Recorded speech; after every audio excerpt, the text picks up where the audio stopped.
right, Melvin Farmer, how's it going? How's it going with you, man? I'm doing all right. Glad to have for you inviting me back. Thank you, young brother. Yeah, for sure, man. Glad to have you back, man. You know, it's always a good time when you're here.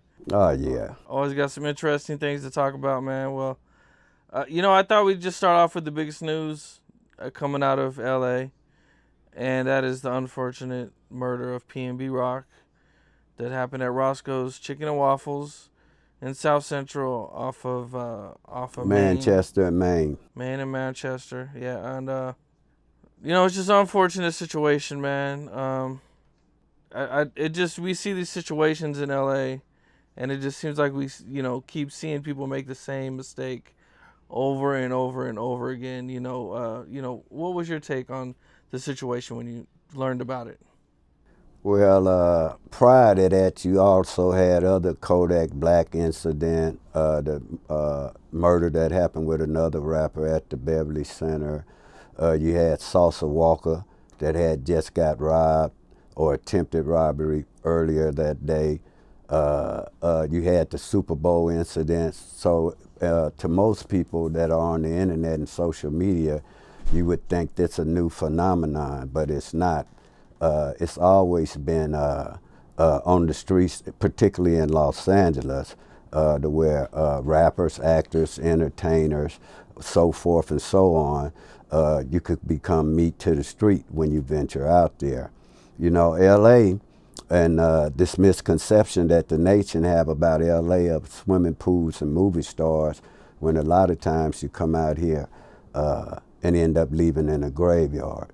But what an OG would have did, and I don't mean no original gangster, I'm talking about a real OG, where the term meant original Crip, somebody that's been in this maze that made it out, to where a lot of these kids and youths or whatever are born into it and they see no way out. What should have happened is somebody should have walked up to him, like I've done many a times, and just said, "Hey, young player, do you know where you at? I don't want to see you get hurt." So that was my thinking of that. But also, when it comes to rappers, actors, or entertainers, the attitude in Los Angeles is if you get caught slipping, we're going to make sure you fall. But that's not gang related. In fact, we hear all these speculations about what happened, and that's just like when a gang murder happened, and, well, who did it? We don't know who did it. The police, a black, a white, a Mexican, until we get some official information about it. So I would hold judgment on what happened, because also I know of a murder of a man that was shot 15 times right up the street at the very same time. But who speaks for him? Who speaks for the other man that used to rap for $1 to say a few bars so he could get something to eat? He was shot 8 times out here in the streets. So when you're dealing with murder with me and talking about a murder, when you're out here in these streets playing Russian roulette, it comes back to the color of blood, which is the color that they shed when they dead. So it didn't shake me up. It's not nothing new, but I would think that you don't have to check in, but you would at least have a friend wherever you go in any city that you're in. What's the history of that Roscoe's? Is it like a dangerous place to be? Well, Roscoe's, for those that only see it on television, it's in the heart of one of the most deadliest areas in America. And the people don't know the freeway, which is the 110, splits what they call South Central. Before it was South Central, when the Crips and the Bloods started, you had East Side, West Side, and Compton. So this is a hub and a base, particularly on the East Side, that had a history of gangs prior to Crips and Bloods. You're talking about 1930, 1940, when that side of town was the hot spot. Then in the 70s, with the black exploitation era, the comeback, Charleston Blue, the pimping and whoring, the best thing going, Nicky Barnes and them selling dope, cocaine, it's a status drug, the game start flipping. But the history over at that Roscoe's, they've had another celebrity that was shot maybe 15, 20 years ago. And because of that celebrity getting shot up there, they implemented where they hired guys from the neighborhood to start policing there. So one thing I can say it's more likely than not you had at least 2 security guards that were sitting outside. In fact, I think the recent testimony or update said there were 2 security guards there. In fact, if you look on my Facebook page, you'll see me interviewing them the night after the murder, where I went up there just to check on them because they're allies with us. So a lot of things you hear on these internets, they boots not to the ground, and they talking when the camera's not around. So we giving you real news from the sources that are actually involved with what's going on in this city. You know, learning about that, man, you know, and him going in there wearing all that jewelry, and then you had the, you know, his girlfriend put out the location, dropped their location where they were, which, you know, a friend of mine kind of pointed out that when she took the picture and dropped the location, that would have been after they had already ordered their food. So there wouldn't have really been probably a lot of time. No, that's not true. Not true. A lot of people kind of believe that, you know. No, let me tell you, at that Roscoe's, everything's prepared, and that's a great place to eat. You got 3 locations usually they go. Hollywood, across the street from Capitol Records. Back in the day, that's where they used to take them to entertain the rappers, Mike Tyson, back in the 80s. Then you had the other one on Venice, where we used to have a radio show with Roscoe Media in their studio. Then you have the third one, which they have more. But over at that Roscoe's, their food is served fresh, cooked right then. And I looked at the meal that they had, waffles, chicken, yams, because I'm researching to look for the combination and the motives. And I know how long it would take from the time you ordered that and 2 people too. You got a difference of about 30, 35 minutes where you're sitting in there to where somebody, you're talking about a brazen act. To where most. So, hold on, sorry. So they walk in, they order the food. How long does it take them to get the food? At least 20 to 30 minutes. So at least 20 to 30 minutes. That means they didn't have a picture taken until they were there 20 to 30 minutes. Mm-hmm. And that's enough time to set it up with somebody. You're talking about a brazen act of walking into an establishment where you got one door you walk in and the other one at the back, to where guns might be behind the counter, police might be sitting in there undercover, people might be waiting on you to get out, and you go and do that when you could just sit outside and wait and stalk them and do an easier route. So that kind of tells you that I don't think this was a spur of the moment to where a young lady showed a location, not for that brazen of an act. That's not to get down. It was an easier way to do that. So you can take it and infer what it was. In fact, the information that's coming now is they're looking for some jewelry and this and that and other things. But who's gonna pawn some jewelry at the jewelry store? If you're a jacker, a robber, and people talking about this gang related, this could have happened anywhere. Anywhere in America, particularly in these pockets of poverty that Obama called them, or these rat-infested areas that Trump called them in Baltimore. From chokeholds to water holes in reverse, Republican or Democrat. Ain't nothing changed in America. So why do you think the things that are happening now with the same stuff that going on in America, the same people looking for the same answers, the same change? We have to start looking at more than what's going on in these streets and start looking at this political machine that's really holding us back.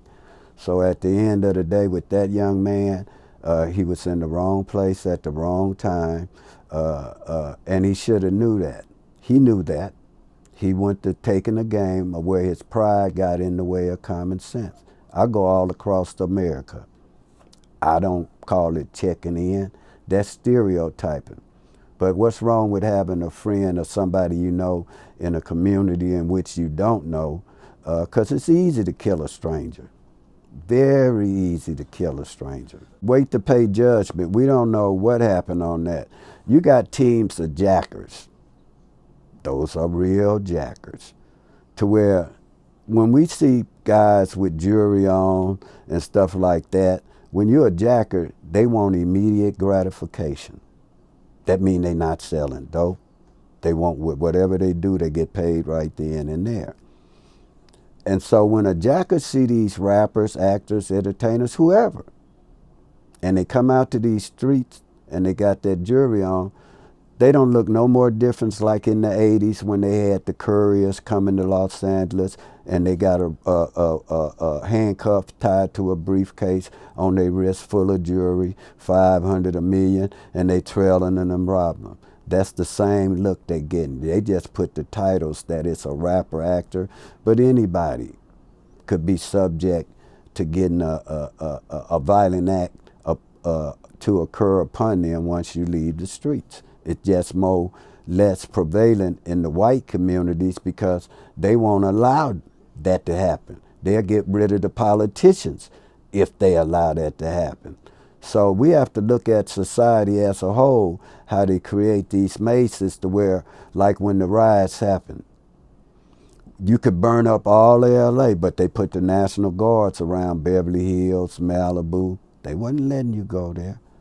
And now all those buildings that were burnt, they wasn't replaced, but now because of SoFi Stadium, gentrification is going on to where they're tearing down buildings, creating vacant lots to where this cartel money is floating around here.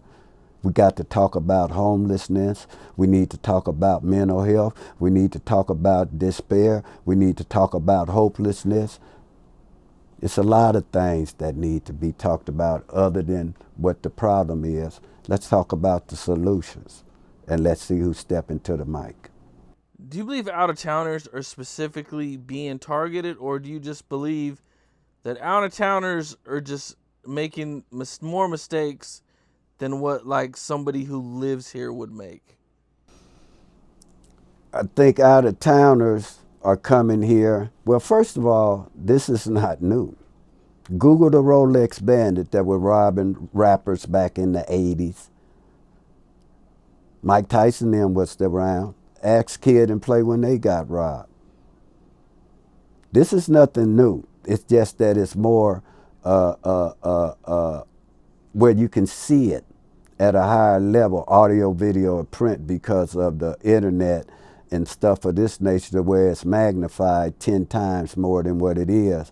When there's been a long history, when the drug came out in the 80s, what you think they were saying in LA?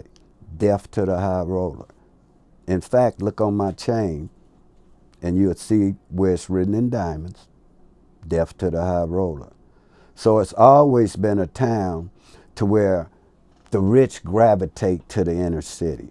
Because what happens, they come into this game, rappers, actors, entertainers, and they go and they meeting white folks in Beverly Hills, Woodland Hills, San Fernando, but they want a touch of that blackness. You're talking about not just rappers, actors, and entertainers. They go across the spectrum. Baseball players, football players, basketball players. It's particularly now to where most black athletes come out the inner city, and they might not be gang members, gang bangers, those that are active, but they're sympathizers and understand the plights and what they overcame to get out, and they represent that. I know a gang of professional athletes, rappers, that claim gangs. So when we hear people talk about name a successful gang member, it ain't none, that's not true. Y'all just don't know who they are because you're not in that world. And then you'll try to speak on things that you have no vested interest in other than looking from the inside of a frame. How you gonna look at a picture if you in the frame? I'm not in the frame. I'm looking at the picture from the outside in. And that's when you hear these 180 conversations to where you see all these podcasts like I'm sitting here where nobody oppose what they say when they tell their story. So also we need to be held accountable for the contents that are being said on this internet and the things that are being said, and the people that allow them to say this to be held accountable. Maybe they need to start putting out disclaimers that certain things that people say may not be true. You mentioned athletes claiming gangs. How big is that? Well, let me tell you how big it is with anybody. See, y'all put titles on stuff. I don't look at titles. When I hear about murder, I just look to see if that person's civil rights were violated. That's it, that's all. So when you're talking about money, it could be a dangerous game. It just depends. You don't think when these rappers that are street credible, running with the streets, claiming the streets, and they get millions of dollars, they gonna just not support the streets and turn their cheek when they say, here go $200,000, do what you want to do. And it's an unfair balance, particularly in the rap game, to where you got certain organizations. We ain't gonna say Bloods and Crips, we gonna say Hatfields and McCoys. That way people get a clear understanding of the parting of the Red Sea in this game. So you don't think these guys with money are not giving back to what they're claiming. Now what they do with it, whether it's be for financial gain, illicit financial gain, or whether it's done to give back to the community, who knows? But it's a dangerous game, whether it come to intervention and prevention. Anytime you have money involved in corruption to where people could get killed over just you paying money behind them or something like that, that's a dangerous game. Ice-T came out. He kind of had some things that were a little controversial that he said, and he kind of said that a lot of people don't wear jewelry, or a lot of dudes who are from LA don't wear jewelry, and he's kind of, tired of explaining LA politics and gangbang politics to people. Did you check that out? Did you see it? I don't look at the internet because I pretty much know everybody that's participating on the internet, that talk on the internet, and because I have relationships with everybody, I don't look at the internet, so I have an unfiltered view when I meet them, to where like Ayatollah Marvin and Whack 100 getting into it, or Bones that played in the movie back in the day, Training Day. These are Bones is like a brother to me, but he's also a defendant or a plaintiff in the Suge Knight case. Ayatollah Marvin is involved in it. So it's a delicate balance with me, so I avoid the internet. I haven't looked at it for a year, and that keeps me neutral, to where I keep my relationship to where I don't want to hear no gossip about nobody. It's kind of like when Puff Daddy said, I'm working. Right. A lot of people talk about checking in. It seems to be like a real important thing if you kind of want to stay safe. They say check in, or, tap in with somebody, from LA, just to make sure you're good. Or maybe they'll have some dudes, come roll with you, just to hang out with you, just to kind of, that way if you got somebody that's reputable with you, and, you're a little more safe. Well, that's anywhere, but particularly in Los Angeles. Joey Badass, he don't check in with me, but whenever Joey Badass come here, he calls me and say, hey, I got you on deck, come on. And I move with him. Fabio Foreign, I move with him. When the issue with Snoop Badass signing with Death Row, I get a call from him. Reggie Wright and stuff of this nature.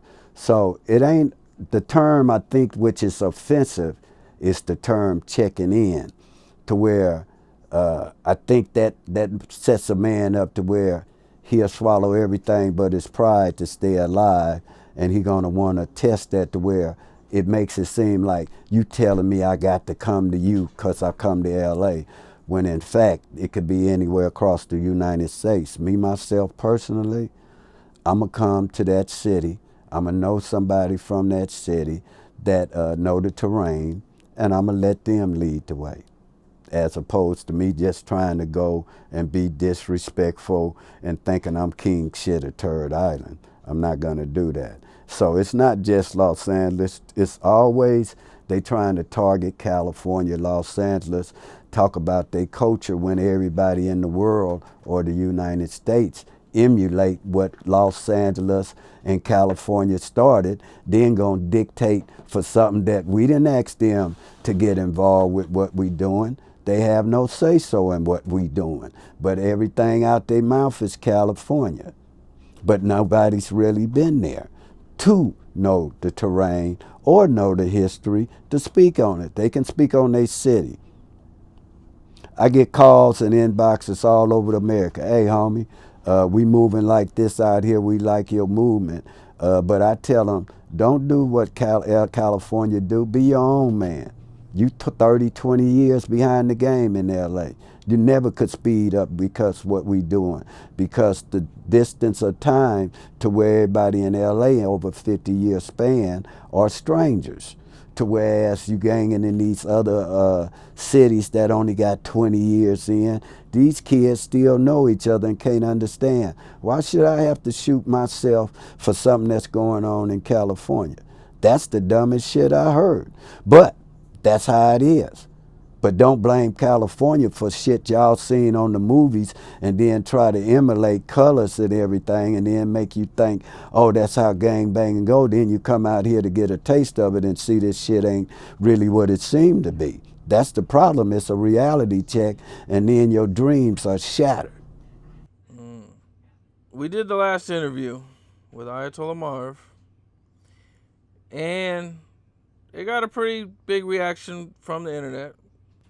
You know, a lot of people, you know, weighed in. You know, I Charleston White's fans heavily came after me and after you on the internet. You know, I know you probably didn't see it, but you know, they attacked me quite a bit, but I don't really care. It doesn't bother me. Well, one thing about it, the truth ain't gonna never be able to coexist with a lie. The bottom line is, when we step to the mic right now about the paperwork, it's 1-0 Melvin Farmer. It was true after he denied it. I don't understand why they would be mad or talk negative about a true statement and fact. When he threw out the challenge, anybody can prove it for $20,000, I'll pay him. I wouldn't even look. I don't look at the internet. The man's family called me and told me what the guy was doing. I don't have to talk about Charleston White. I'm going to make news without Charleston White or nobody else. I've been in this game over 35, 40 years before the internet, when it was telephone, tell a Negro. I want to go over some of the lies that Charleston White has told about the paperwork. He keeps trying to throw out like any lie he can to try to make this paperwork seem fake. That's how you know it's real, because or he wouldn't be lying. He would have good reasons why it's fake. And I also put out a challenge for him. I posted on my Instagram, on my YouTube, that if he could prove that the paperwork is fake, I'd give him $50,000. And how he could prove it is he just put the real paperwork out. So we know it's real. You know what I'm saying? Like there's no doubt it's real. So one of the lies that he told about the paperwork was that it has Vancouver in the paperwork. There's no Vancouver in the paperwork. You can go back to the original paperwork that I posted. You can zoom in on whatever you want to zoom in. There's no Vancouver in the paperwork. He also says that Tarrant County wasn't in the paperwork. It was in the paperwork. Now, there was some spelling errors, and since... What was a spelling error? Oh, there was quite a few spelling errors in the paperwork. As far as what? Well, I think they misspelled his name, or they put the wrong name for him. No. Let's get this straight right now. For those, no. Let's stop right. No. There might be, and I doubt it. This is why, because those are transcripts to where anything said in there is from the actual trial, and can be used. Now, it might be a misspelling. Like I heard people say, his name is Charleston J. White. That's not true. His name is Damone. We heard him say that his mother got him a lawyer. And then they made a deal with me because I was so smart. That's not true. Look on September the 22nd, 1991, less than 30 days after he was arrested, after he went on a roof where he threw the gun at and told him where the gun, and start telling to where they all agreed when they all got arrested, we're going to flee to flip. So it ain't even about Charleston White telling at 14 or 15. The problem is at 45, 50 years old, the man that he told on is still in custody, and he's going to the parole board when the man come up for custody and doing what they call a victim impact statement up under the integrated victim service system. Look that up. Research what you listen to, the careless listener. So that wasn't true. He's trying to make it seem like, oh, everybody tell at 14. They got people that snitch at 14 to 114, but there's a big difference in snitching. See, they getting it mixed up. This is a rat. To where when you do a crime, he said it. He said it. When you do a crime and then tell to get a lesser sentence, that's a rat. And I didn't do it. So now why everybody trying to dispute a lie? The truth. He lied. What's the big deal? But you at 45 keeping a kid at 14 you told on, and because he been running his mouth telling lies, that made it where it's exculpatory evidence that could be to where Charleston White is probably on his way back to court, where he's going to have to tell that same statement like when he was on Vlad TV talking about, I killed a white man. When they asked him that in that courtroom who killed Michael Levy, he said Antoine Doolittle did it. And then they talk about ride your own beef. He knew a gun was in the car. Look at the testimony. It say they put the gun between Charleston White. He'll lie and say he told him to shoot him. But on that testimony, when they asked him, Charleston White, after you handed the gun, what happened? I didn't know he was going to shoot him. I was scared for my life. So these are contradicting statements, but it doesn't even matter about that. Whether he Charleston White, Betty White, or Barry White, all that matters is what's in black and white in these transcripts, which we're fit to go to the Supreme Court on in the state of Texas, and hopefully we'll be going to try to get this young man out and released. It's simple as that. And that's not the only case I do. I got another one in New Jersey, a life sentencer. He on death row. I got another one in Selma, Alabama, Jackson County. I got another one in Denver, Colorado of a serial killer. I got another one I just got from Ohio where their daughter died in jail. I do civil rights. Been doing them where I know the law. We also another lie. Charleston White say he's written laws. Match up. Google Melvin Farmer and the 203 Strikes Initiative written by Valerie Monroe and Melvin Farmer. Assembly bill. Your name will be on it. Google that. My name on it. Now Google where he owns something. He got 81, 82 senators. That's a lie. They got programs all over where you go and lobby at the senator. I've spoken at the Rayburn building. I've been on C-SPAN. I've been at the Senate. I've been on TV One. I've opened up Revolt TV with Puff Daddy. I'll open up Gangster Chronicle. I've been on Nightline. This is not nothing new to me. I don't even like the spotlight, because this ain't a game to where you want the spotlight. They kill presidents in this United States. This ain't a game where you go and brag and talk about them guys. They're irrelevant. For the last 3 days, everything I put up has been banned by Facebook, YouTube, and everything else. So they monitoring this. So I stay off the internet. What I want to talk about rats for? That's not the arena I am. I'm just trying to give back to the community. I don't want every award. Match up. Charleston White, do very little, do very. Rain Man, who I never met, but I hear his mouth with my name out his mouth. And the only thing I seen of him is young Jeezy chasing him down the street like he running the Ghetto Olympics. Who is this? Whatever Rain Man that run with Charleston White, what role he play? I see him running his mouth. He was bragging about the paperwork wasn't true. Melvin Farmer lying, Do Bill lying, but now still say the paperwork. What happened with Jeezy though? Oh, Young Breezy or Yellow Breezy or whatever his name, King Beezy out of Beezy. Dallas. I guess they had a beef, and I seen a video where he was running down the street during the Ghetto Olympics trying to get away, and they beat the shit out of him. And he's running his mouth like he king shit of Turd Island and got the voice of John Wayne and the heart of Freda Payne. They need to be held accountable. Why nobody? I'm not talking about nobody in particular. I'm attacking the internet and these black podcasters to where you all let one person talk. Why don't y'all match up in front of them? Call them all the things you do in front of them and let's see what's happening. Or else y'all just 180. You ain't 360, and that's not fair. Y'all will sit up here and these guys sit up here and say anything for sound bites of life, and I ain't seen none of them doing nothing to save nobody's life. None of them. During Charleston White's interview with Say Cheese, some of the things that he accused you of during this interview, he accused you of leaving him in the 60s. He accused you of needing an Uber to get to Nipsey Hussle's funeral. They believe he criticized how you were dressed. Is there, can you kind of walk me through that day or you know what I'm saying, kind of address some of these things? Well, let's talk about Uber.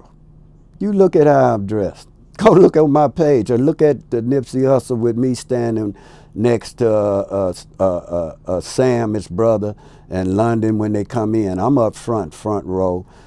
We didn't have no Uber. We had Sprinters, limousines, and everything else over there.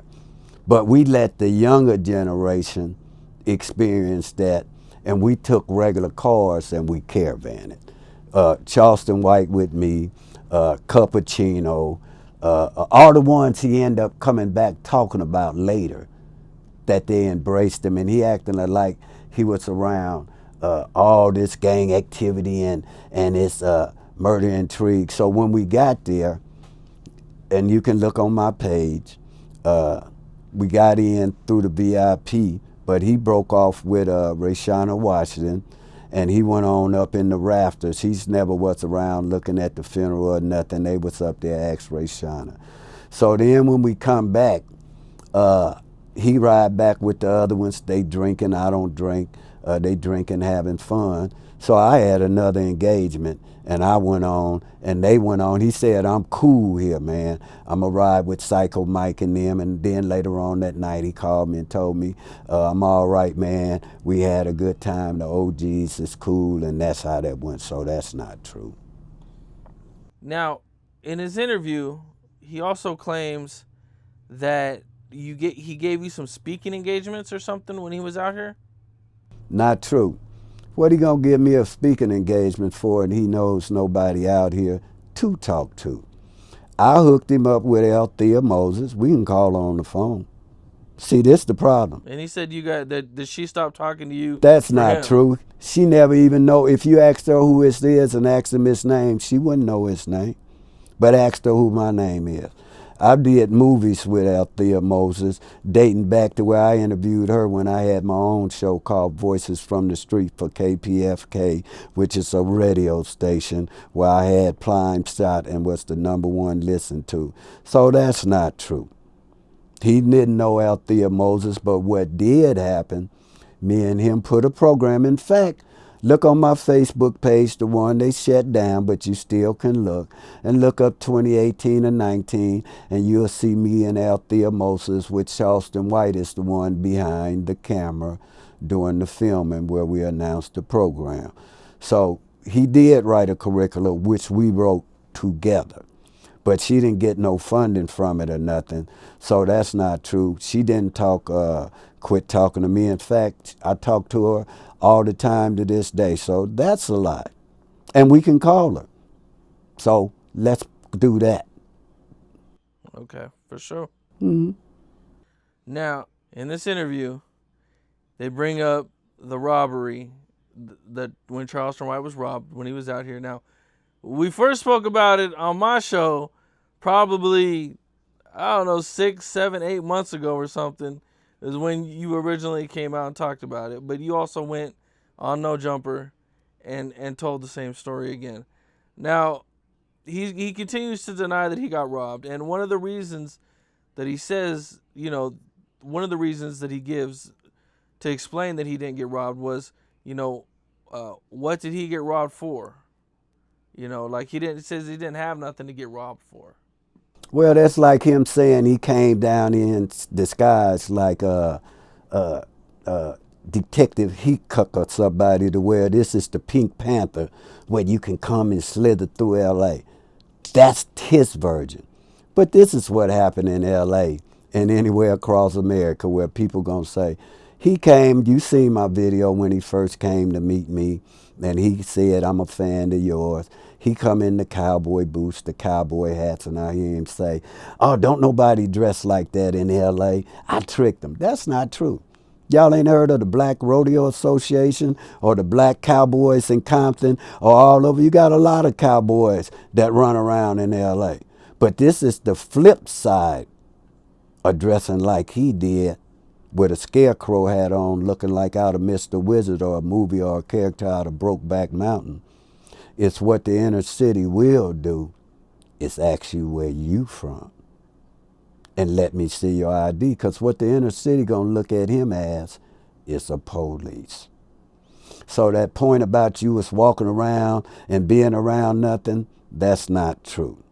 Now let's talk about him saying that he didn't get robbed. First of all, ain't nobody asked me how I hear about that. It ain't but two things that could happen. Either I was involved or either somebody told me. Charleston White told me. So if he want to say that's happened, fine. I'm only repeating what he told me that happened.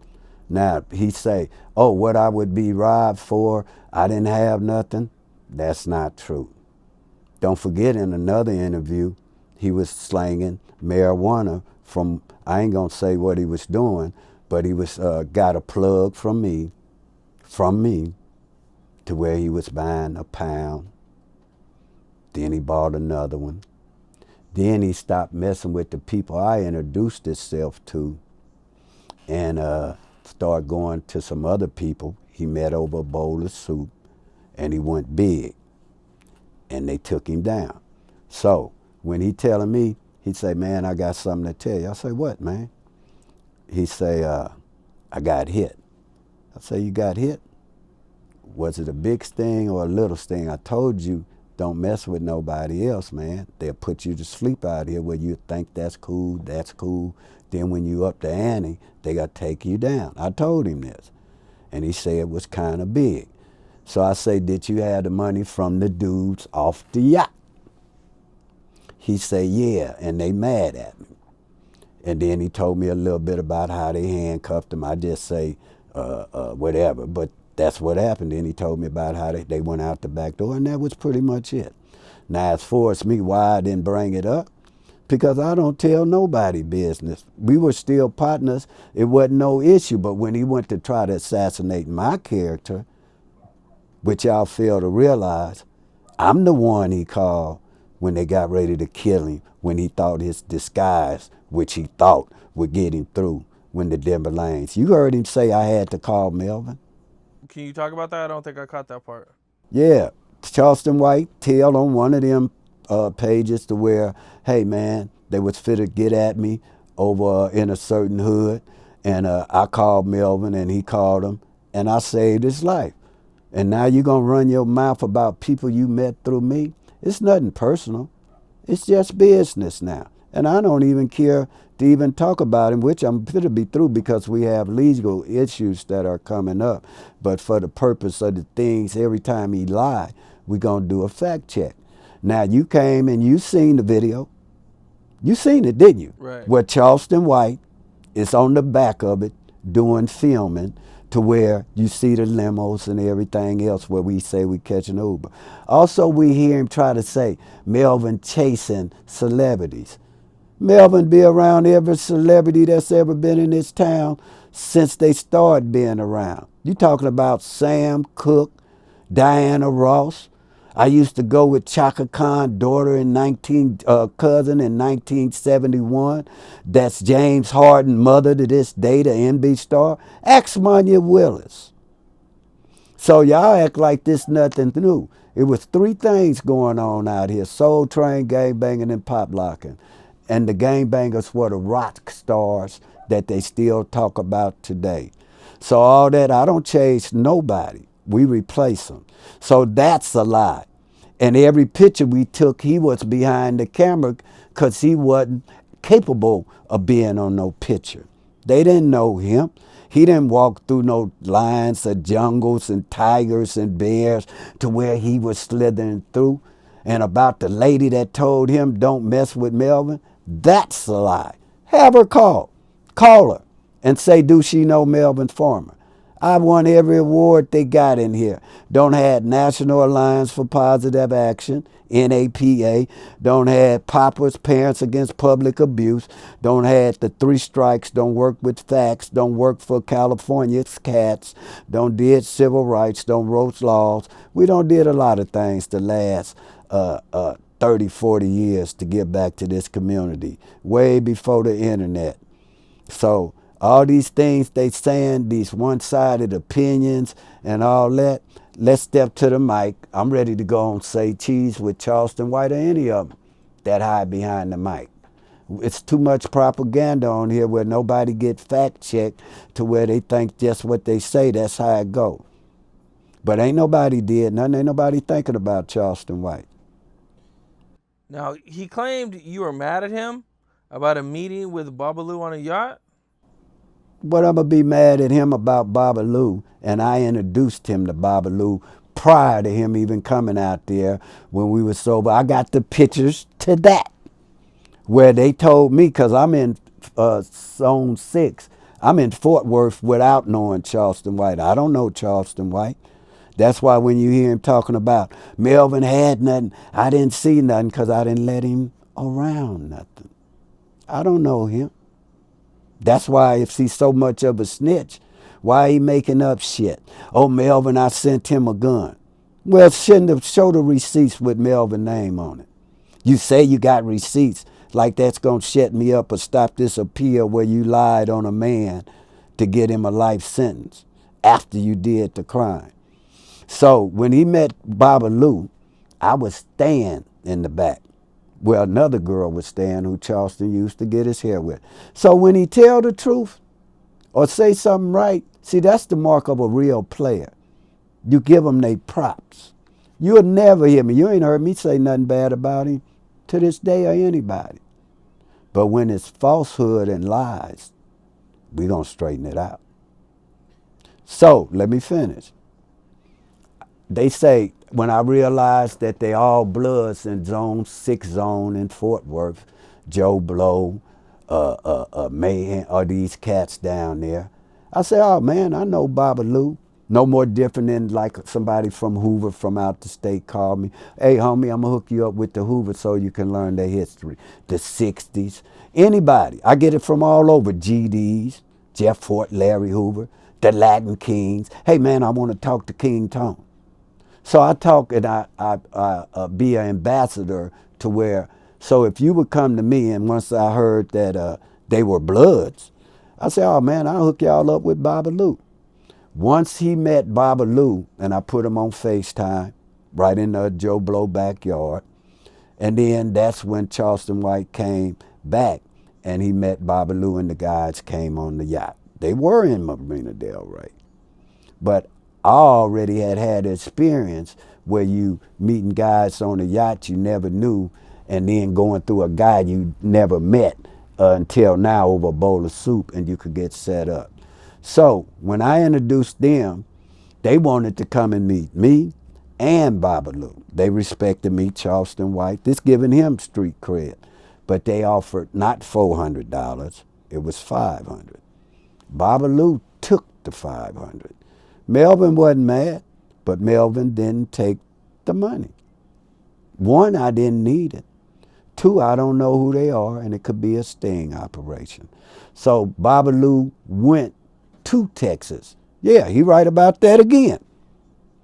And they had a book signing. He just had come off Keb Mac, Babalu, to where its books just had been published. They sold for $20, and they bought up the books. Oh, that's true. But about me being mad, I'm in the game. I put them in the game. I ain't thinking about that, but everything I did with him, I limited his vision his sights. He never was around no gang members to where he can say, oh, Melvin them hung at the park every day. And there's a reason why. And here go proof again. A child just had got shot at St. Andrews Park.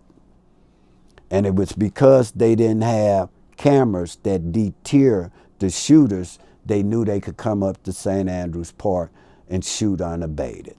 And if you look at my videos, you'll see I went on national TV and I told Joey Badass, give me $10,000. Since the politicians won't pay for the safety, I'm going to pay for it. Now, if I'm broke, as he say, nowhere to stay, and I'm calling 10,000 with Joy say, well, you want to get it to me, that mean I can go get money from any of them. Fabio Foreign, Michael Conception. A lot of these cats are millionaires that I grew up with where they claiming don't know Crips have no money. That's not true. That's the dumbest shit I done heard to the careless listener. So then Babalu go down there and all that go through. And then Babalu come back, then he end up going to Michigan. So there was no animosity into that. It wasn't nothing. So everything, and then we did a show with Alex Alonso, which was Tookie anniversary, December 2018. Go look at that. Melvin produced that show with Alex Alonso and Nat Turner. He ain't put me, tell him to show anything where he spoke at. I bet you he can't. And I bet you I will never go on the internet or say another word and put his word up to where he show it. Everything I got on my video or tape. So that's not true. You're listening to a guy that's a fake. He's not helping no kids. Let's see what he's done lately. And this just talking. All this talk. But that's neither here or there. One of the things he said was that, you know, he's accused of being the snitch, and if he got robbed, wouldn't he have just went to the police and just told on the guys who robbed him? Charleston White ain't gonna, I don't know, first of all, what you gonna go tell the police? That they robbed you for some dope? See, robbing for drugs is a game where you're playing to where, nigga, I'm taking your shit, and if we cross paths on the streets, we gonna get down again. So either you're gonna accept it or reject it. But the reason why he didn't tell about it is because he chalked it up as a loss. There wasn't no animosity. People thinking, oh, he mad because he got robbed. I'm not inferring that, because we met after that on Boss Talk. So how could there be any animosity? And if there was bad blood between us, the bad blood started after Boss Talk, because he had been saying my name for sound bites and light and clout, saying Melvin is the only OG I know that doesn't brag. Asked him. So what changed that, other than when he got confronted about talking about guys that he met through me? Now you're going to talk about them. And then you think you're going to say F them and F me. But when I said F a shock jock, he walk out. So what's the difference? You said fuck these people, I said fuck you. That don't mean it was no violence. There was no threat there. And what point there, or the part where I said there be no rebuttal, where there wasn't one? Just like we proved that he was a snitch.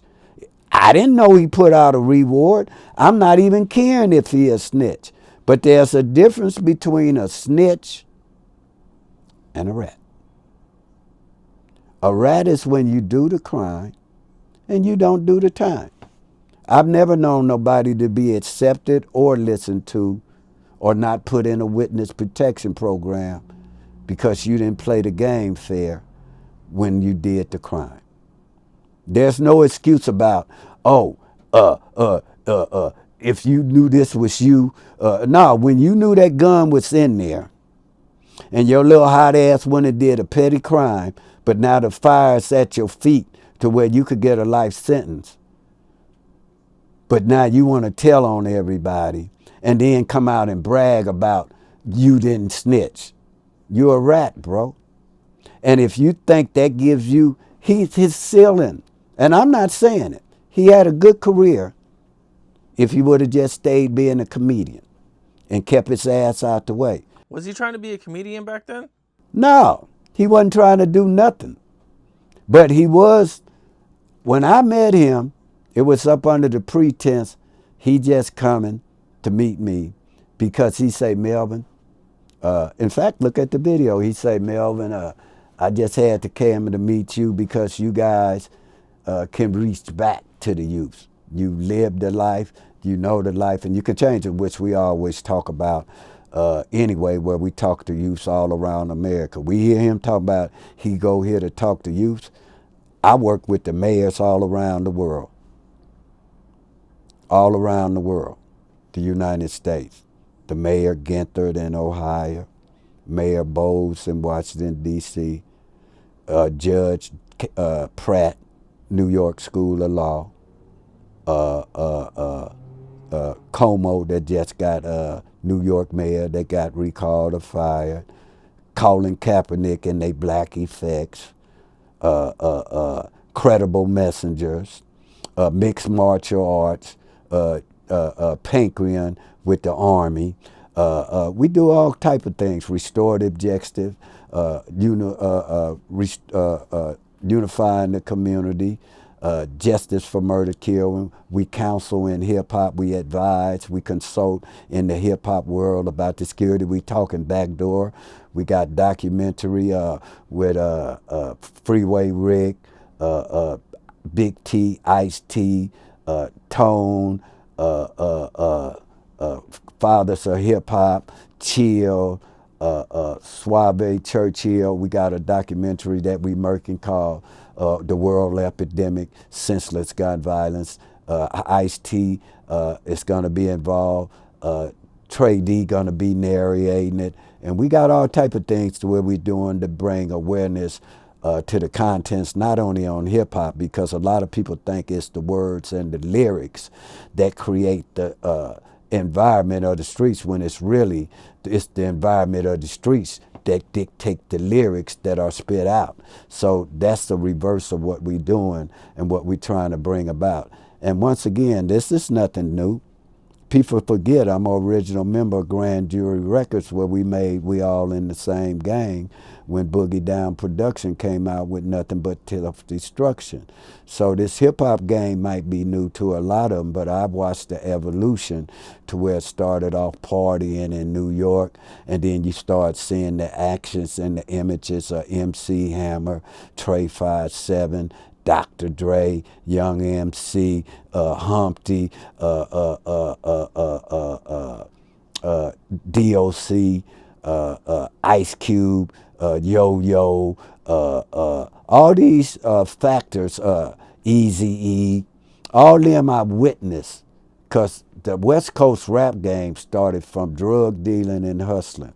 We didn't start from breakdancing and singing and writing raps that spit knowledge like the East Coast. So the West Coast and the East Coast has always have had a different vibe when it comes to that. Also, we hear Charleston White talk about, oh, I'm keeping up the spirit of Dolores Tucker. I've been on the panel with Dolores Tucker. What's in the first gang intervention that ever talked about stopping the violence with Rosie Greer. That's called the long table. Then people get mad when you give the history, because I'm a walking almanac when it comes to this city and the streets and these cultures, and people gonna respect that I'm a survivor. Or if not, I'm gonna earn that respect by however you want to do it, from the lips to the hips. You can take it as a challenge, a threat, or just words. But we built for this. We are 10%ers. Most of you guys out here running your mouths on the internet got more graduation pictures than mug shots. Have no vested interest in the community. You're not looked up to in the community. I'm respected in the community, as it's a lot of us.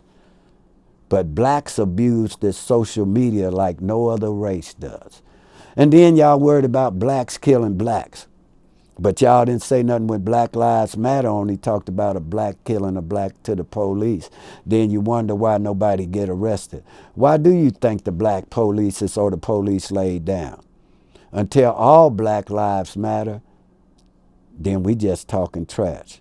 And matter of fact, from the 100 days, 100 nights in 2015, I brought awareness to that from reporting about the 100 days, 100 nights when all that most despicable display of disregard of human life I ever seen in this game of gang banging, not being a gang member, when you're making your faces on the t-shirt where you the candlestick maker. And when I realized that, hey, all these youths that died, none of them had no insurance. So they started reporting it to the LA Times, where you look at Melvin Farmer on 2016. Look at that LA Times, which is the biggest day to ever write a newspaper when you're in the news entertainment is in business. It's Christmas Day. That's the biggest day for any newspaper, the Washington Post. And you'll see the story of Melvin Farmer redemption that had over 20, 30 million views. The only two that beat me that day was George Michael died from Wham, and Judy Garland's daughter said she was sick and she died a couple days later. So everything I say, it ain't bragging, it ain't facts, it's just a part of history. And people want to try to argue that against the truth. And a black gorilla family told me this, Pa Chu, rest in peace, that grew up with George Jackson. He said, Melvin, once again, the truth never will be able to be held in a conversation to coexist with a lie. So why would they have me or Ayatollah Marvin on these shows with them when they would be exposed about lying?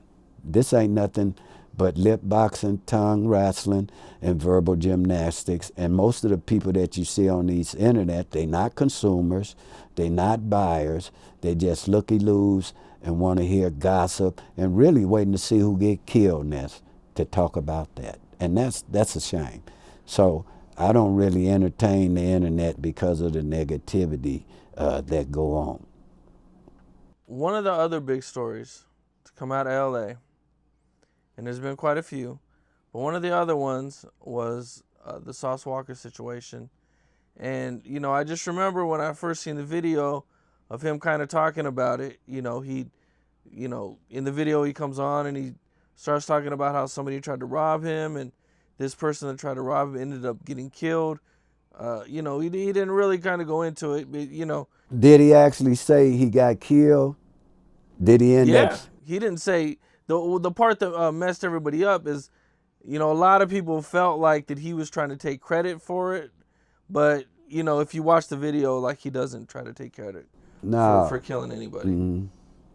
Well, let me tell you what I know about that night. Earlier that night, a lot of people didn't know, Ayatollah Marvin knows Sauce Walka's father from selling and hustling in Houston, Texas back in the 80s. See, people never know what another person's been through, but they quick to criticize without really knowing a person's background. They need to stop that. So anyway, look on Marvin page. The night of that, I see a dude with a cowboy hat and a shirt off. But I knew who it was from just somebody had showed me something where he had on a Houston, and I knew it was a rapper or whatever. So I called Marv later on at about 5 in the morning, and I say, Marv, you know that rapper you was with, somebody got killed. And he say, what rapper? I say, the dude you was with last night with the cowboy hat. He say, oh, he a rapper? He didn't even know who Sauce Walka. He a Pyru though. He came in Pyru. So Marv say, oh, he a rapper? That's my homeboy's son. I know his father from back in the day. I say, well, man, when you called me tonight and showed me y'all was kicking it, why you didn't tell me he got robbed? And a robbery happened with a murder. He say, he didn't tell me about no murder. He say he told me they tried to rob him, but I didn't think nothing of it. He didn't think nothing of it. So he say, I'm going to call him, because now I don't see Sauce Walka where he don't want live, but he got his jury on now. This about 5 or 6 in the morning. But this conversation when I called Marv happened prior after that, but I knew he had been with Marv right after the first robbery that happened on 107th and downtown. So Marv say, I'm finna call him now. So Marv called me back and say, man, he say the police told him that they seen the robbery in progress because they had something staked out under surveillance, and that they shot the suspect running from the scene. So I say, well, Marv, if that's the case, why he didn't go to jail right then? And we both said, well, maybe internal affairs. But wouldn't you think it's kind of strange, all the rappers that have been getting shot, robbed out here, they never mentioned Sauce Walka. They never mentioned it. So Marv, he told Marv, and I'm just repeating, and I don't like to put it out, but it's really nothing, but he told Marv that law enforcement showed him a dead body and a six-pack, and he told Marv, I didn't know none of them ends from Los Angeles about that. So I'm hearing everybody talk about this and that, and I'm saying in my mind, me and Marv, because I say, Marv, are you sure he said the police killed him? He said, yeah. He said he was laying down after his face after they got into the struggle over the gun. And don't forget, the dude had a pouch on him that he was with him. He went for his pouch where the money was at and had a gun in the dude's face. And that's when, he ain't lying about that, they went to tussling. And then probably they got into it and he fell. And he said he was hurled down and the dude went to running and he heard gunshots. So that's just the story I got on that from where, if you look at Marv's storyline, it's on there. So I don't really know what happened, but I would suggest just waiting. If the police say something about it, then you could go back from there and see what's going on. But other than that, he did get robbed that night. You can look at Marv's video and see the timeline where his face scratched up. He got on the, in fact, that's how I knew it was him talking about he got robbed later on. Because I say, Marv, the dude with the cowboy hat on there with you. And he say, who? He didn't even know he was a rapper. He say, that's my homeboy's son. So a lot of times when you hear things, me say, I ain't never been caught in the lie. I done been on a million shows way before internet come out. And people will sit up here, and once again, if you want to really step to the mic, any of these shows, DJ Academic, Vlad TV, why none of them have me on it? Because they know I'm exposed that the lies and the shit they do, they not held accountable for it. But if you really want to do about it, match up, and let's talk about who doing what. And a lot of them ain't doing nothing but running their mouth and creating friction with those that are really trying to do something. A lot of people, maybe the newer generation, I should say, of people around might not know about your history and, you know, how involved you were with hip hop, you know, growing up. I believe you kind of touched on it a little bit already, but can you kind of tell them a little bit more about, you know what I'm saying, the 80s and, you know, everything that you've seen and went through? Well, I started out when hip hop first was coming out, with NWA and all that, when they would start to transform into the drug game. Where on the West Coast they started the Harry O's. That's later on when he gave Denzel watching this break. So behind being with Michael Conception, who had the idea of talking about gang violence when he did We All in the Same Gang, I was part of that at the beginning, back in the early, late 80s, start of the bottom of the 90s coming up. So I was involved at that. When the hip hop game with Teddy Riley, when he had Missy Elliott, Magoo, Timberland, that's who gave Michael Conception a break. Teddy Riley when they were in Virginia. Then we went through Russell Simmons when they would run DMC and Rush and all that. That's what gave Mike. So Mike was a pioneer in the game, and we came out with We All in the Same Game. Then you had Lamar Lubin, who y'all need to look at, and gave a fantastic interview on Voss Talk 101. TV out in Dallas, Texas. Lamar Lubin was with Dirty Rotten Scandals. This is for the homie. Then we went past that to where NWA and those type of guys, Ice-T, then the Tupac era, then Puffy and them coming out, then the East Coast, West Coast rap. I was around when Snoop Dogg first got into the game. All the artists that came in, if we wasn't incarcerated from that area, I've had an affiliation to where I've been around them backstages, the passes, or been an influence with them to where things were different back then as opposed to now, to where the rappers are all out here mean mugging, talking about bitches and all this type of sense. So we watched the dialogue change and the culture change over the 40-something years of hip-hop. And I've had a long history with hip-hop from this day. You just seen, we was with Melly Mel and the Grandmaster Flash, the Furious Five, Fed Five, Freddie, Yo MTV, Soul Train. So all these things that are staples of America, I had a chance to participate in and witness firsthand. That's pretty dope, getting to see all that and just to see hip hop evolve from the 80s to kind of where it's now. And, you know what I'm saying, just, you know, from NWA to the West Coast, you know what I'm saying, that's pretty dope shit. Yeah, you know, not only that, just the history. You know, you never know what a man's path they traveled. I've seen, witnessed the Crips and the Bloods since they first started to crystallize, watched the violence survive, been in the criminal justice system, have had 2 life sentences, and it's just been a life to where it's a lot of times, you know, we grow up thinking we the toughest, but at the end of the day, I learned not to fight against flesh and blood, but to just walk with faith and without fear. And that man will take your life, but God and faith will give you a new life. So it's been an extraordinary experience to where I want to make it so that youths of today and the future of tomorrow don't sit and go down the same path that I went through and other ones that went through there, and we happened to get out the maze.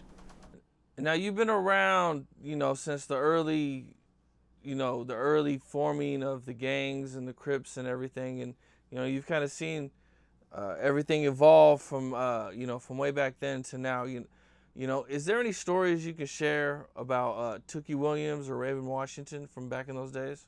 Yes, and a lot of times we hear these guys trying to assassinate their characters like they created a gang to where they were giving orders, oh, you guys go kill that, this or that. But let me tell you about OG, original Crips and Bloods.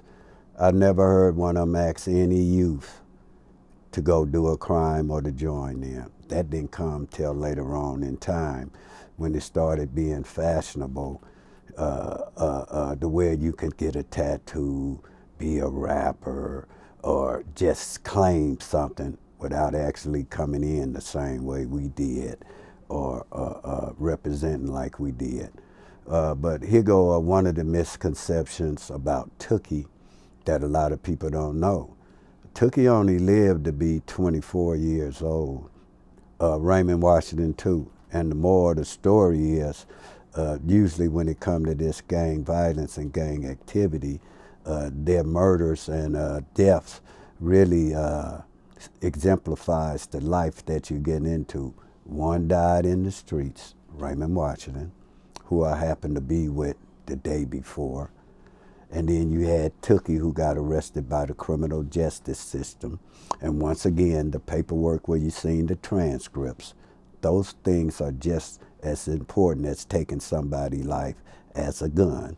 And because of what was written in that transcript in black and white, Tookie lost his life to the criminal justice system, which actually occurs when you're a gang member and really active.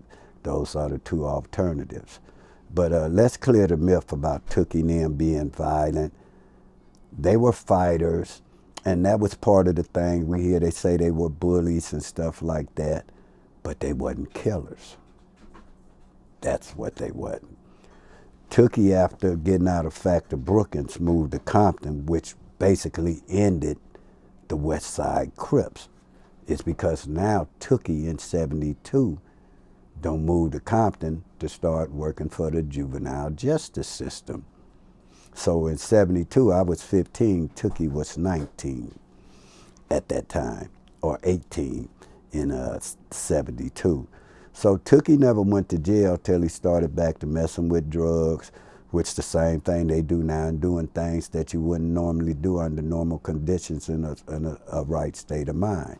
And a lot of times these guys that commit crimes would have a way to plead not guilty by reason of insanity, but they're not afforded it in the court of law. It's say it's somebody that shot President who was that Bush when Grady got shot, and he was Reagan, and Bush was there. He got to go to St. Elizabeth. A lot of them get the mental illness, but now when it comes to our blacks, they treat us and criminalize us and punish us as opposed to rehabilitation. So Tookie had one and started running boys' homes in Compton, one on Ponderosa and Pine, another one behind Centennial, and another one to start helping youths, and that's where he got shot at. When you hear about Tookie was shot in the leg, had to go through rehabilitation and lose his leg and stuff like that. But one of the most vivid memories of Tookie and us being together was at the Forum back in the days of Let's Get It On with Marvin Gaye, Parliament, Michael Jackson, and all this. It's about 1973, 74, and him and Jamel had on overalls, and they went to flexing, and all the arena was looking at them, and they took the spotlight off the stage and put it on them. That was one of the occasions with Raymond Washington. I met Raymond early in 1971, 72, when he used to be with Psycho Mike, Craig Craddock, and they were East Side Crips or Cribs at that time, right at that time. Then they became formalized as Crips, and they started consolidating. And back then, Raymond legacy is kind of lost because, like Tookie, unlike Tookie, they would give Took a chance. They wouldn't just send him. Whereas Raymond went to prison early with Judson Baycott and him. So when he got out in about 76, or right up in there, he started hanging back out with me, the Hoovers, and the McCoys, as opposed to being on the east side, him, One-Eye Clint, and his crew, Sugar Bear, we doing the gang intervention. And so Raymond, contrary to what other people thought, was a fighter. I never seen none of these guys ever possess a gun, other than when Tookie, after he got shot, went and bought the shotgun later on in life that would have been allegedly used in the murders. And so I was with Raymond right before he got assassinated or slain. And I had been on the east side in the Pueblos, the low bottoms, shooting dice with Twin, Ronald and Donald Byrd, Termite, Fred, and all these cats, Killer Carl, all these guys that end up doing time later on for all kind of stuff. And I just had hit a jewelry store lick where we had robbed Fred Meyer jewelry store for about $1 million of jewelry out in Beverly Hills on Wilshire. So I see him where I'm coming back from shooting dice. I got money on me, you know, 'cause we shoot dice for the ice around our necks. That's how we was getting it. And I see Raymond, and I give him some money. And then, in fact, he got killed either the next day, 'cause I went to jail where the FBI arrested me around August 8th or 9th, right up in there. I got arrested, and that's when he got assassinated. Then you had Mac Thomas, who I met through Big Jack and them from Front Street, Back Street, Cute 102 when they first coming out. This one we going up to Lock High, right during the time when Valerie Briscoe Hooks' brother Melvin was shot, tragically doing some gang violence that erupted back in 1974, and he was killed on the track. So you had Mac Thomas from Compton East Side, James Compton, Ricky Silas Styles Monette, Johnny Dotson, Big Jack, Sugar Bear, PP, Chocolate that got killed, slain in front of the Locke High School by the Acton Park boys, the Figueroa boys, and the Denver Lanes that was going there. So these guys here that you see, the older ones that are getting a bad rap about, oh, they told them to do this. That's not true. By the time America caught on to the Crips and Bloods, the damage had been done. And you can tell when they caught on because they made quite a few laws that affect America because of the behavior of the Browns, not only the blacks, the Browns in Los Angeles, the juvenile fitness hearing that Charleston White and other ones are eligible to get when you commit a violent crime at 14, 15, or 16. The 1020 gun law, being labeled as a gang member, tattoos get you time. All these type of things and laws, home invasion, carjacking, ex-con with a gun. None of these things were really being fully implemented back then. There's no way the guys that started gang banging after 1977 and on down could accumulate 40 arrests, get 2 years for a murder, get cited out for a carjacking or a home invasion, get the gun back when you get caught with the gun. That's how it was back then. You wasn't around when you see the movie, the one they played in, Denzel Washington with the crooked cop, where they made that movie Training Day. But before Training Day, you had Lennox police on the west side up in the hundreds where they had a police named Lucci. And Lucci and these Italian polices, white polices, real racial back in the day, it's real dark, no street lights. And it's back in the day. You could be walking down the alley and they'll cut off them alleys and turn them lights on, and they used to carry little black gloves in their back pocket and they'll put them in your hair, and they told them to put them up. 2 men in and 1 man leave. I've seen Tookie get into a fight back there with police. You seen Tookie get into a fight with the police? With Lucci. Can you talk about that a little bit? They were in the alley where they had cut the lights off, and the police would call you out for a fade.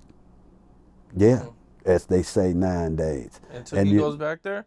Yeah. In fact, Tookie, if you look at Vlad TV and Reggie Wright Sr., Reggie Wright tell the story of when Tookie hit Reggie Wright Sr., daddy, and put him in the hospital at Martin Luther King, Killer King, when it first come out in the early 70s, when he just started moving to Compton.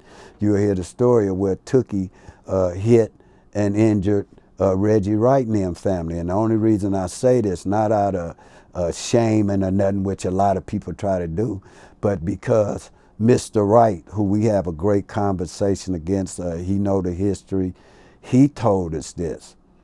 While me, Reggie Wright, Mob B, we all were having a conversation, because every morning, usually the things that go on the internet. So we're going to have to try to start creating a dialogue to where we're in a more positive manner, to where we're trying to uplift somebody as opposed to stepping on somebody where you trying to act like you the king shit of Turd Island once again, where you part and running the plantation, when we're trying to do this as a cohesive nation, to where we're trying to give back. So it's a contradictory in what's going on, and they're gonna have to make a choice. Y'all gonna ride with these guys that have all the problems, where all they talk about is the problems, but we never hear nobody talking about the solutions. All we hear is promises and plans, like it's politics, to where you got guys out here all across America to where we're networking, trying to do it together. But you won't hear us talking about it or bragging it, because this is not something that you sit up here and brag about a game of killing where you make a mistake and your life get killed. So, you know, we just think that you have this platform, particularly the blacks. You have a platform to where people are listening to you. Now you don't got their attention. Change the game and talk about something positive. Or throw, as you say, an alley-oop pass, because you reach your peak. You can't come to the streets and make a difference. Nobody outside of California gonna come to California and make a difference, and nobody from California are trying to make a difference. Y'all come to California. We hear people talking about, oh, we need to boycott California. That's impossible. You got too many things to do in California. Ain't nobody gonna be coming to Fort Worth. None of those places, not there's nothing wrong with it, but what's the attraction? Nothing. And people with the lure of California, they're going to be walking on the Hollywood Star looking at Nipsey Hussle where everybody, oh, I want to kill off his character. But then you sit and talk about where you hurting his parents. They playing both sides of the fence. Then you say, just a character. Oh, everybody's a character. The world is the stage and everybody on here is an actor. So do that give me a cue if I want to act to be a character where I say I'm finna come kill your ass? Do I get a pass because I'm only in character? Or when I hear somebody say, fuck Martin Luther King. But how many of you ever walked with Claretta Scott King? I have. Google Dorothy Hyatt, the first woman to own black property on Pennsylvania Avenue. I have. Kathy Hughes, TV1, the biggest mogul in the entertainment as far as newscasting and broadcasting. I had a show with her. But you careless listeners don't do your research. A lot of you youngsters think Ice-T ain't nothing but an actor. You ain't knowed he rapped in the game because you try to speak on eras that where we see this shit in our rear view. You can't speak on our era. All you can do is speculate. When you hear it from us, take it. We ain't up here to brag. We up here to tell you the things we went to. I did 30-some years in prison. I wouldn't want to see nobody go through that. The hurt that you give to your mother, the lost lives. But it is what it is. So what we gonna do to give back now? That's where we stand. That's what I'd die for. Well, I believe earlier you had mentioned Credible Messenger. What can you talk about that a little bit? Credible Messenger is a program that started across the United States in New York, where it's a certain criteria to meet it. Very few can get in this club. You're talking about Antonio Testra from the Luciano Gambino crime family. His daddy is a Gemini twin murderer, one of the most prolific hitmen with the Luciano Gambino crime family. He got 51 murders he's been convicted of. You got King Tone, leader of the Latin Kings, New York chapter back in the day. You got Fred Hampton Jr., Chairman Fred Hampton, Triple C's, Chicago, Illinois. Father was assassinated. You got Ayatollah Marvin, Pyru. You got Melvin Farmer, Los Angeles Crip. You got Sean Stevenson, Philly Black Mob, Freeway Rick's crimey. You got Reginald Washington out of San Diego that worked with Sal and the departments down there. You got Ruben Saldano that works out of Florida, former the gang leader. You got Jeff Fort, Larry Hoover family out of Chicago that are credible messengers. You got credible messengers out of Atlanta, but we're the first ones across west of the Mississippi to be involved and honored. We deal in restorative justice and redefine the community with innovative and updated ideas. For instance,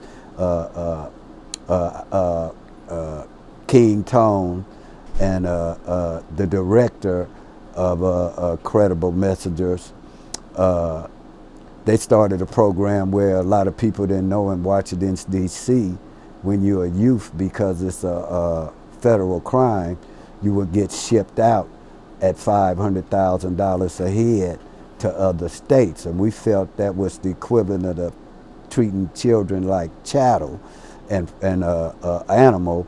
So they went and built a juvenile facility between Washington, D.C. and Prince George County, Maryland, to where now the juveniles aren't being shipped at $5,000, $100,000 a head, are being housed close to their home, and they're not being sentenced for where they're punished, but they're being allowed to be rehabilitated. We also work with the United States Army and John Franks, former Green Beret, and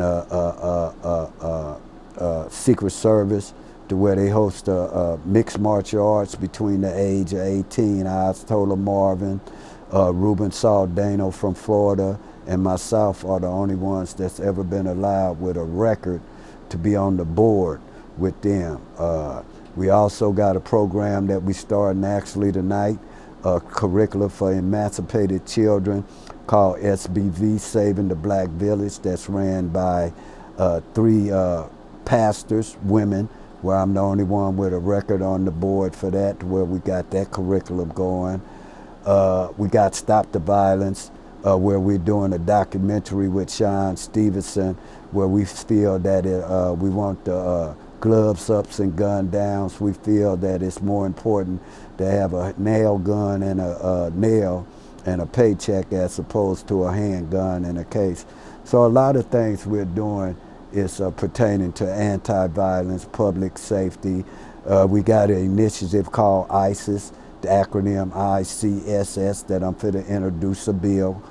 Inner city stress syndrome, where I feel that inner city youths, brown and black, that are brought up in wartime conditions in these inner cities because of the violence they see, the drugs they inhale, that they have to have some type of mental trauma, no more different than PTSD, to where I feel they should be supplemented with some type of income and help, no more different than you asking for reparations. I think this a newer and innovative up way to get reparations for those of today that suffered from yesteryear today.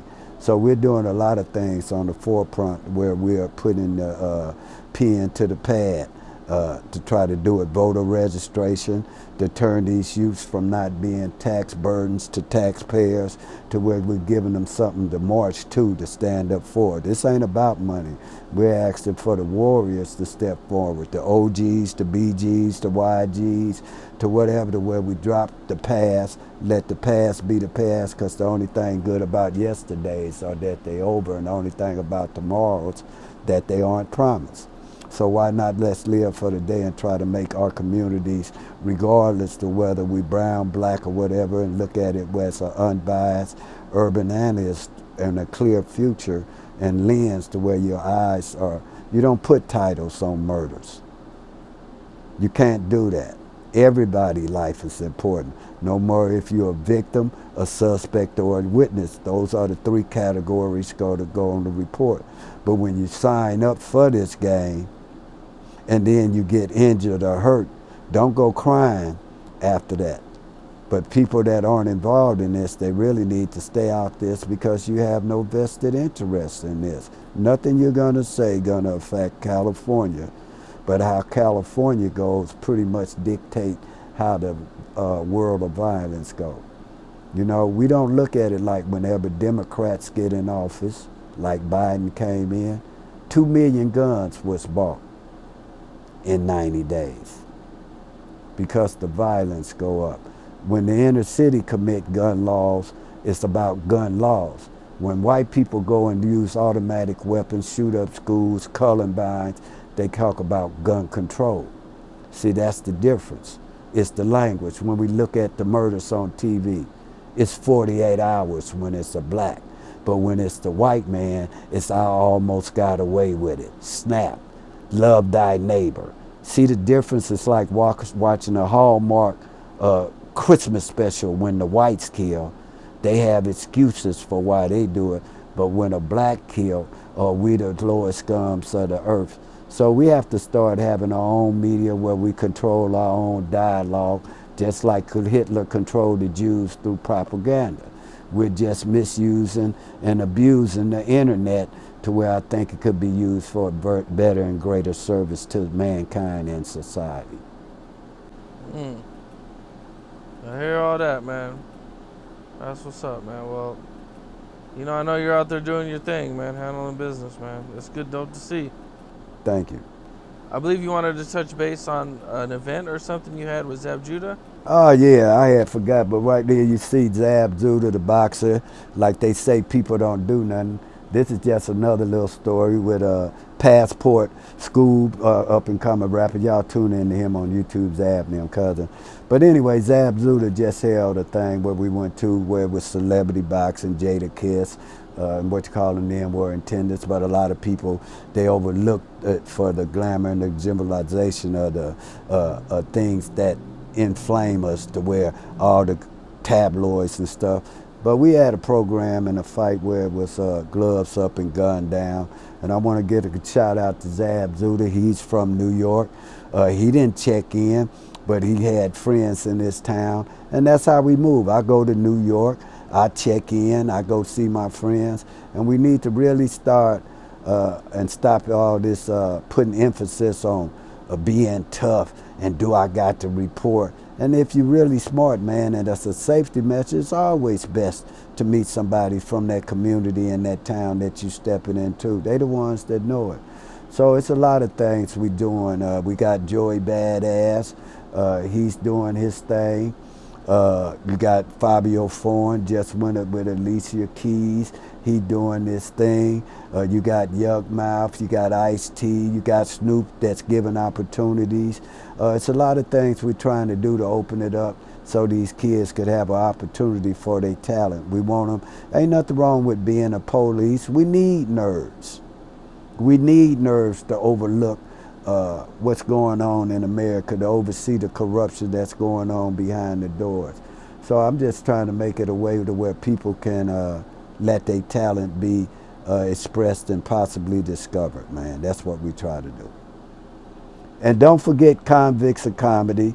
That's AJ and all these guys, Scrolls, D Militant Wife, Will Moores, just a whole guest West Coast rapper. They call them the Bad Boys.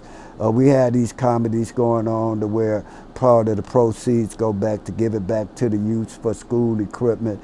So start looking out for Convicts of Comedy. One of our shows is coming up October 20-something, 29th, 28th in Fresno.